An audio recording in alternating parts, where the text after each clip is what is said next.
Shalom. Welcome to the Jewish View. My name is Rabbi Nachman Simon with the Chabad House of Delmar, together with my co-host Mark Ronich of Statewide News Service, jbiztechvalley.com, and now columnist for the Jewish Press. And I'm enjoying doing all of that, and we have a new set. All right. So you should give this a shechianu for a blessing for a new set, or new something. Should new. only be for good things. Okay. So with us today, speaking of a rabbi, we have Rabbi Avraham Labor, who has many titles also.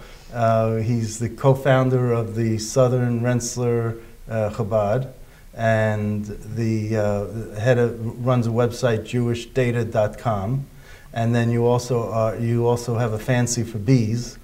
And so we're going to talk about the Jewish genealogy, and then second half of the program we'll talk about bees. So welcome to the Jewish View. I know it's not the first time, but it's the first time on the new set, so welcome to the Jewish View. Thank you, Mark, and I'm really honored to be in on the new studio. So I wanted to ask you about Jewish genealogy. What are some of the questions that you get that were that are more common than others about Jewish genealogy? Well, a lot of people ask, where do I find any information? I never met my grandparents. I don't know where they come from. What do they do for a living? People are searching for their own roots. Mm-hmm. Well, a bigger idea would be, I think I'm fairly typical of millions of Jewish people. Maybe I didn't know my grandparents, but they came over to both from Europe. So I don't know, where do I go even in Europe, or even, the cemetery in Europe, to know where they get the records from. So people maybe in our age know their grandparents, but a step beyond that, where do you go in Europe? Oh, that's a great question, Rabbi. Mm-hmm. Well, you have to work your way backward. Look at the background. If you know from the documents, maybe you could find where they came from, the last place they lived in. From where? How would you? Ellis Island would tell us anything? So, documents from there when they came off the boat? Sometimes you could find it in those documents. One of the document sets that we do have at Jewish Data are, we have copies of Declaration of Intention documents. And those were made when people would declare that, yes, I would like to become a citizen of this country. So in that document, people have to really write down their whole life story. They write where they were born. They even write their height and weight. Mm-hmm. They had to know, because if they're not a criminal, what was the intent of the United States? They have them write their whole bio. Well, just to know exactly who they are, mm-hmm. where they're coming from. I look back on my family's history, and I wanted to find out who my great-grandparents were and all that. I found ship manifests to be really helpful. And I also found that the Mormons have a lot of the records from Eastern Europe that were under the tabernacle in Salt Lake City. So I used to have to go there to see the records. Now they're all online, and that's one place. But Jewish Data, when I went to your site, jewishdata.com, it was so informative. It gave me so many new ideas that now I'm going back and I'm going to revisit plug in the holes because I found out my great-grandfather had two brothers, and we don't know that side of the tree, although there's a lot of other Groniches that we don't know how they were related. And I think it's because of those other two brothers and those branches from the trees that we can find out the connection. What is really on the Jewish Data? Ship manifests or tombstones?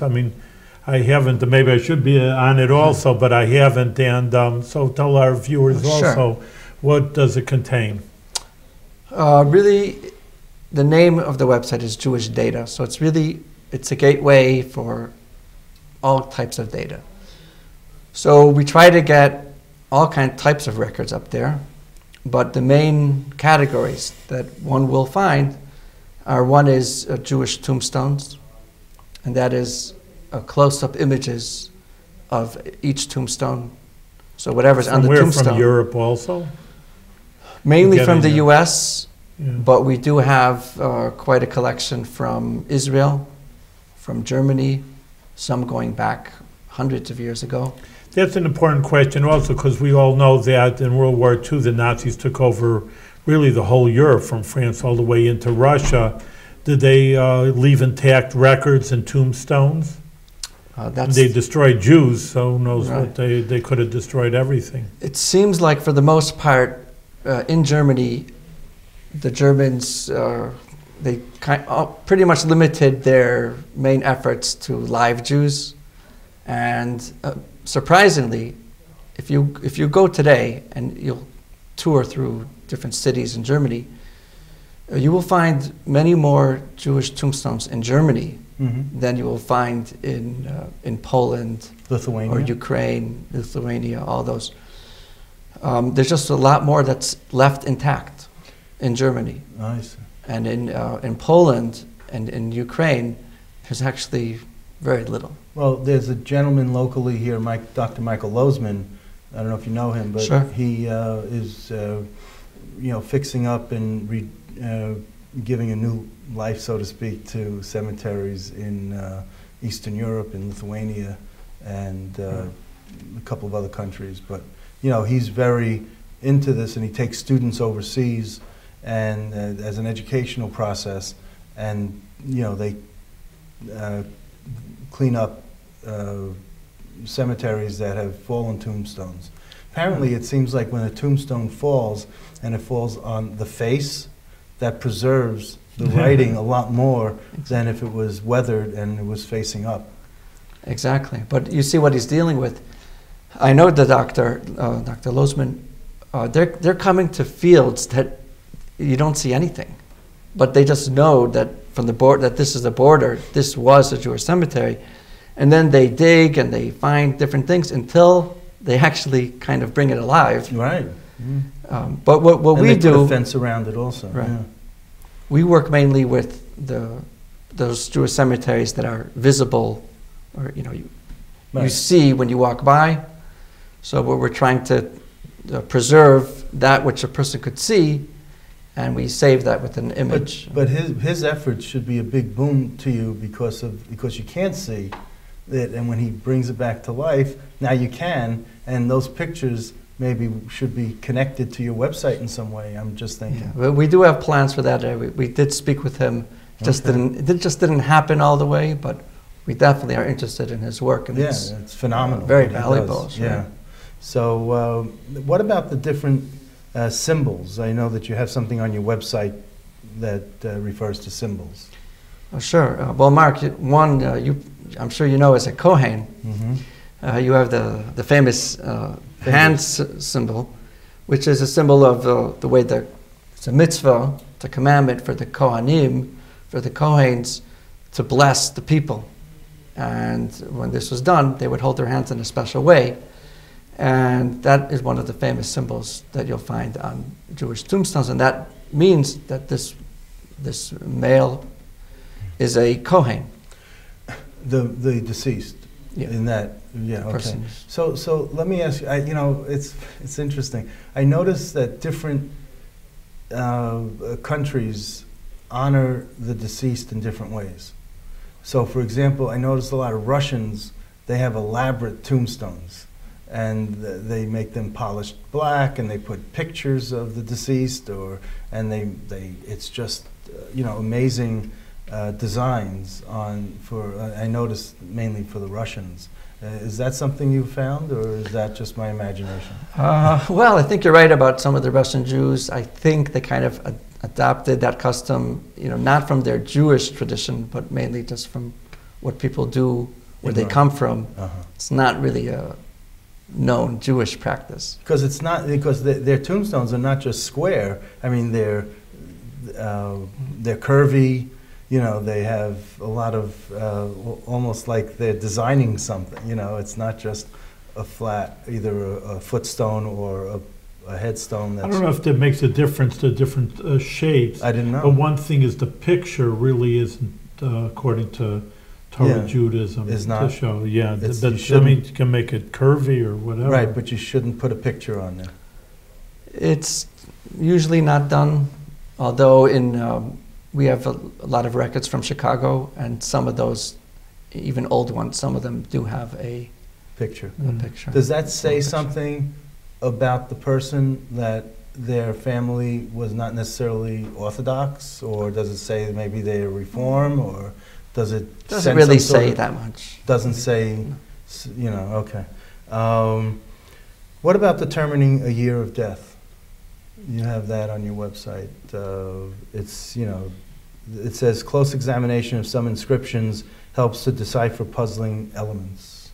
Well, sometimes, you know, the tombstone could have the date in the Jewish year. For example, you know, this year, like 5,776. You could, well, and sometimes some tombstones have this, the regular secular date. But sometimes, you know, from that date, you could, you know, let's say if it doesn't have any English, or maybe that part's rubbed off, well, then you have a second source. Right. When you have the Hebrew, the Jewish date. I So see. that gives some info. Okay, and what about biblical quotations? It's regarded as meritorious if a person's memorial bears an appropriate biblical passage. Well, it's just something, it's kind of like artistic and it's expressive. You know, when the tombstone doesn't just have dry information with just the name and father's name, but sometimes there are certain passages from the Torah and from the prophets. For example, it may be a woman, and it might say, it might use passages that describe a woman who feeds the hungry. A woman of worth who can find. Yeah, well, that's a very common one, and That's a common one. some are more descriptive. There are some from Germany that we have going back 200 years ago, and and they'll say things like, "She would never let a poor man pass her house," Right, or "She was always raising money for Israel," I see. coming from Germany. And would they put that in English or Hebrew, or both? Or German. Right, Usually, those are only in Hebrew. okay. And, you know, you have here that on the stone of a man who died at age 20 is a passage from Genesis, and the young lad is not with us. Thought that was touching, you know. Yeah, and some of them even have images of like a tree falling, you know, to indicate that this person was very young and didn't have a chance to grow up. And then you have a stone of a man who occupied the president's seat in the synagogue for some years. Now that's a political statement, isn't it? Is a passage from Samuel 1, thou shalt be missed because thy seat will be empty. Yeah, Or maybe not missed. Missed and chill. Listen, just how many? Just a few more questions because we want to go into like practicing with the beast. But how many? How much data? How many people are? I should say graves. How many deceased are on your data? And are you still working on it? I mean, is there more? Because ultimately, there's a limited number of graves to picture. Right, but we have a long way to get there. Really? You know, there are many around the world. But what we're interested is not just the tombstones. Like I said, we have documents, like those declarations of intentions. And another area that we do is books. There are a lot of old books that have a lot of detailed information. Biographies of people. Some of these books are in Hebrew only, and then we'll get them indexed into English. So how does someone want to, you know, they're interested now to find out their roots? And, well, I know I am, you know, I mean, just saying that I know my grandparents, but I really don't know anything. I was named after my great-grandparents. I know his name, that's all, Nachman, and one's Yosef, and that's all I know about him. But, you know, how would someone go about finding out a little more details? Well, the website is really a tool. It's a useful tool. It doesn't have all the answers. It's not going to just tell you everything. But it's a useful tool. When someone logs on, they enter the name, the last name, do a search. And then they could also limit the search. Maybe, let's say, you might know that they lived in Boston, so you might want to limit to Massachusetts. And then you'll start, looking, what do I see? Maybe I got a new name I didn't know. Maybe an uncle you didn't know about. And then you just try to follow one to the other. We have also a lot of newspaper articles. They also have information. Sometimes websites cooperate with each other. I know in the news business, you'll see Politico and the Times Union and the Daily News, and they'll all link to different stories that each of them might have run first, and then another paper did a follow-up. How much do you do in terms of interacting with maybe Ancestry.com or some other of these other websites? Because you're specific for the Jewish data, right, which is appropriate for your website name. But what about other websites that maybe could help either drive traffic to your site, or or you could link off of and help each other? Sure. Well, there is one big website, one of the larger databases. It's called World Vital Records. And this website, World Vital Records, when someone conducts a search, it will show the results from Jewish data as well, among other things. So that is one of the major ones that will send things towards us. Okay. So when did you start this website? 2003. Great. Well, keep up the good work with that. I think that's really great. I think we're going to switch over and talk about your other passion, which are bees. And why don't you tell us, how you got interested in bees? Do you have beehives around your house? Do you? I had an art teacher from high school who had bees in Ulster County, and he brought in pictures where he was without any cover, without any protection. He had bees swarming all over him. Because if you don't hurt them, I guess they don't hurt you. But maybe you could tell us more about the bees. Sure. Well, it was about 12 years ago, and I noticed that my neighbor was tending some honeybees. So I asked him one day if it would be all right if I would purchase some honey. It was close to the Jewish New Year, Rosh Hashanah. It's customary to use honey. So I thought he would agree and just sell me some honey. And instead, he said to me, no, I think you should get your own. And he was nice about it, but he encouraged me to start my own hive. Well, I had no idea how to do it. But it's like give a man a loaf of bread or show him how to bake. So. Exactly. But we had a cleaning lady who came from Moldavia. And I mentioned it to her. She only spoke Russian. And I picked up some Russian during the time when I was a rabbinical student. We did a Chabad overnight camp in Russia for a few summers. So she mentioned to me that her husband used to run more than 100 hives. So he knows how to do it. So I invited him over. We had a talk, and he said he would get me started. And he helped me out. And how many hives do you have? 2 hives. 2 hives. Yeah. And not the scratching type that you have on your skin. What do you start with, a few just then to let them reproduce, or how often do they reproduce? I mean, you start with a few. It's good to have at least 2 hives. This way you have one to compare against the other in case something's not looking right. It's good to have at least 2. And that's what I started with.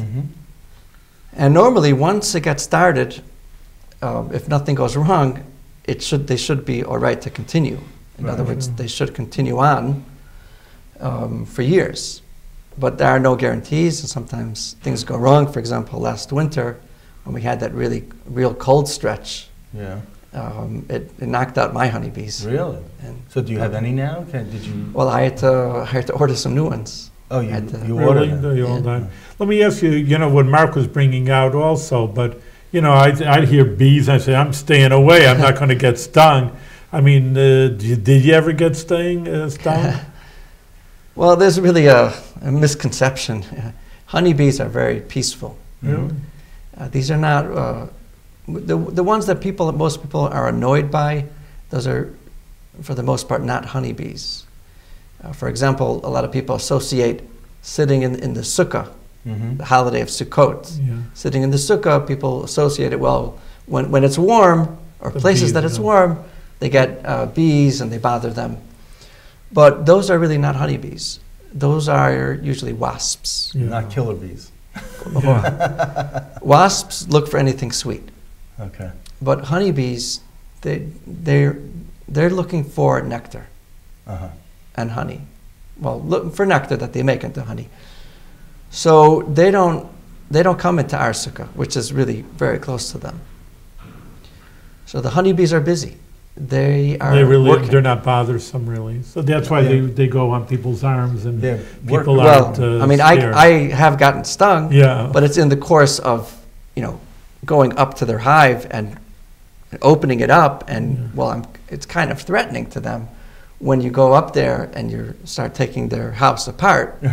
So they could get a little aggressive sometimes, but usually they're pretty gentle, and they let the beekeeper do what we have to do.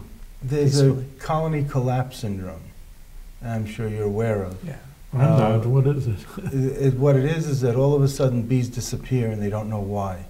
This only last few years? The 10, 15 years.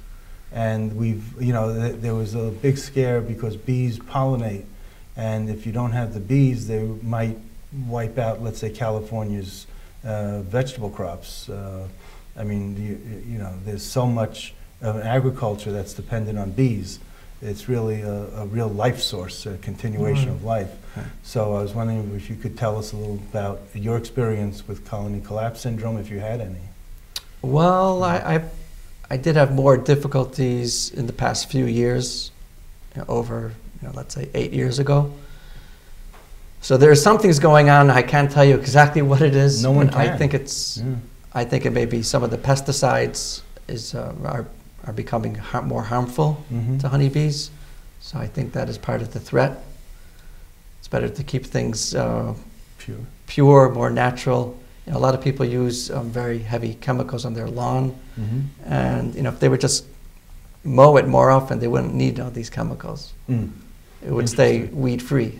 Okay. So you have a sample of Right. Is that a beehive that you have there, or Well, what is that called? What I brought here, this is a frame. Well, we could put that on the front. Yeah, there you go. There you go. This Yeah, is an that's empty frame that I pulled from the hive. Okay. Now, what you see here, Honeycombs. this is honeycomb. All right. Now, the frame itself is plastic. Oh, okay. Okay. But you see the empty. This is how it comes, Yeah. and then they build out. The bees. The honeybees Okay. build. They construct this special design. Wow. Okay.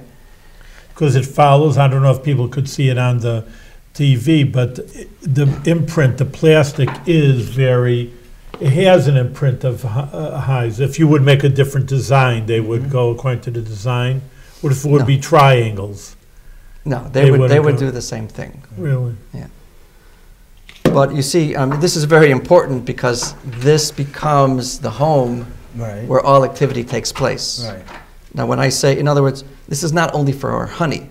There are a lot of other functions that this comb is used for. Breeding. Breeding is one, and then there's storage. Oh, of All right. what? Storage of pollen and storage of nectar which is made into the honey. Okay. But then there are sections of it are for storage that they'll use the pollen to feed the queen, to feed the growing honeybees. Actually, I brought another image here. I don't know how well you could see this. Oh, look at that. This Look is at a all close-up these of one of my hives. bees. You see the different colors there? Yeah. Maybe we can. So the lighter Yeah, color, is honey. That's honey that's stored. And the kind of orange Yeah. color, that's larvae They turn of it ones around. that from eggs that the queen laid, Oh. and those are they will eventually hatch into honeybees. Wow. So we shouldn't be afraid of bees. We should be afraid of wasps. Yes. Okay. You have little to fear from honeybees, except in some of the hot places, some of the warm states like Florida. There's talk about killer Yeah. honeybees. Yeah. They're some kind of experiment that went wrong in Brazil some years ago, led to an overly aggressive gene, and some of these overly aggressive ones sometimes attack people. But they're in Florida. So far, yeah. Okay. We hope Stay we in hope they don't Florida. get this far north. Okay, so How much? So what's your production total? How much honey do you get out of two hives? Really, isn't you're not a major producer. I'm not producing You for have, business. Just over there. but you do have This is a the kind sample of your honey. sample of my honey. Looks pretty pure. I get about 50 pounds or so. But that's Between a 50 lot. and 100. So that's a lot of. yeah, because I know that you do Well, you better share sample it you out. do share some Yeah. in September, October during the holidays. Let me ask you. You know, it says that about you should have a kosher symbol on the bee honey. I mean, in the store, because you're your own supervisor. But I mean, why do you need it if it's coming from the bees? Right, if it's so pure. Yeah. That's a good question. I mean, honey is kosher. And the Talmud talks about it and says that even though the honey bees themselves are not kosher, but the honey is kosher because it's really just nectar from the flowers that they just add a little bit of their own enzymes, and then they do a little process that makes it into the honey. So it's not like something from their own bodies. So of course the honey itself is kosher. But when you talk about supervision, though, you know, some of the honey in the larger factories and stuff, what they're doing is they're pasteurizing the honey. No, the So- bees are pastured? No, No, in the factory. factories. So what are they going through that pasteurizing? pasteurization process, The you need pasteurization. Well, has they're to using be- machinery that's used for other things. right. Why would they pasteurize it? I mean, what do they get the germs out? What kind of germs? It doesn't really need it. Really? However, the main reason they do it is because it makes it easier to work with. The hotter, the warmer the honey is, Yeah. then it flows better. It's more liquidy, more like water, closer to water. So for machinery, that's easier to work with. So if you have older honey and that crystallizes, Yes. what do? Do you heat it up to make it better, or to rejuvenate it? Like when I get a hard bagel, I put in the toaster, it becomes better. I can then eat it. But what do you do with the crystallized honey? Well, that's the other reason that they pasteurize, is that in order to give it a longer shelf life, and then in order to prevent it, to extend the time that it has on the shelf before it would crystallize, once they heat it up like that, it's not going to crystallize for a long time. Right. But with the raw honey, like the kind I do, it will crystallize much sooner. Like a matter of weeks or months? Probably about a month or two months. Is there a season for it? I mean, like sometimes apples are in the fall, the bees make honey. I mean, it's a year-round process, or is it like there's a good season for it, or spring, fall? Well, I don't think winter is a very good season, right? Well, I don't know. the answer is whenever you see flowers. So that's springtime. When you go is out, the- if you see flowers, well, that's a good time for new production. No flowers, there's no production. Yeah, I noticed that there are, around my house, the flowers or the plants or whatever that grow faster are the ones that the bees are attracted to and pollinating around. Yeah. Well, you see the and I don't pollination. disturb them. I leave Right, them. sure. The pollination stimulates the growth. Yeah. And a lot of them won't even make fruit if they're not pollinated. So in April time, which is usually in the Jewish calendar, the month of Nisan, which is when we look forward to seeing the new flowers in the trees. Well, that's when they get to work, and they'll cover. We have a few apple trees. They'll come out there, and they kind of cover the tree with thousands of them. They go to every flower, and they're pollinating those flowers. So when you you said you had to order more bees. How long does it take? On 60 Minutes, they did the story about the colony collapsing, and they showed all these trucks that they have. Long tractor-trailer trucks of bees, and how long does it take for you to get them shipped to you? And does the UPS guy really have to worry?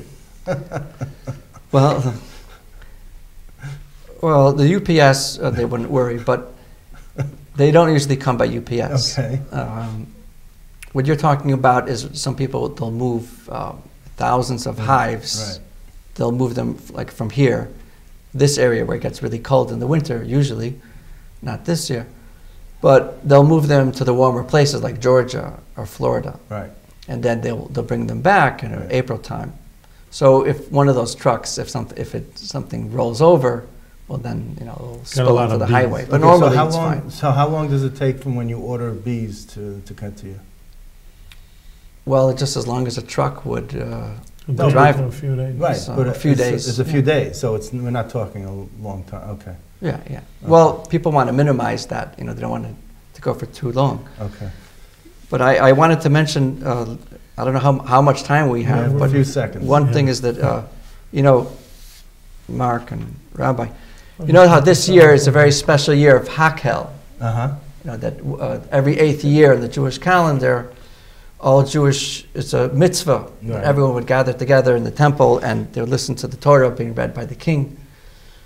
So it emphasizes unity and people working together. And I think we see a lot of this in the beehive.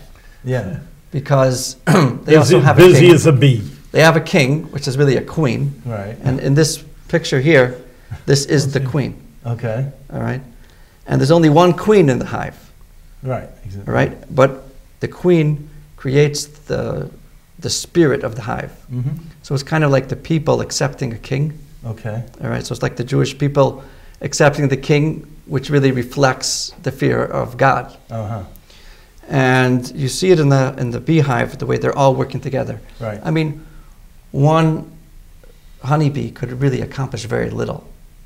And their whole lifetime, which could be about 6 months, they could only produce a real small amount of honey, maybe a quarter of a teaspoon. Uh-huh. But because they're all working together, they have that unity, they're working together, they appreciate each other, well, they accomplish great things. That's a great and that's way to one of the end- lessons we could learn from them. That's a great way to end the show. All right, so actually, thank you, Rabbi Laber, for twofold over here, telling about Jewish genealogy, and I invite our listeners and viewers to check it out, jewishdata.com, and maybe provide a little honey and getting a whole big production there. That's But right. it should be a sweet year That's right. because the honey is sweet. And thank you very much for being on the Jewish Field. Thank you. Continued success. Thank you, and it's my pleasure. Well, stay there.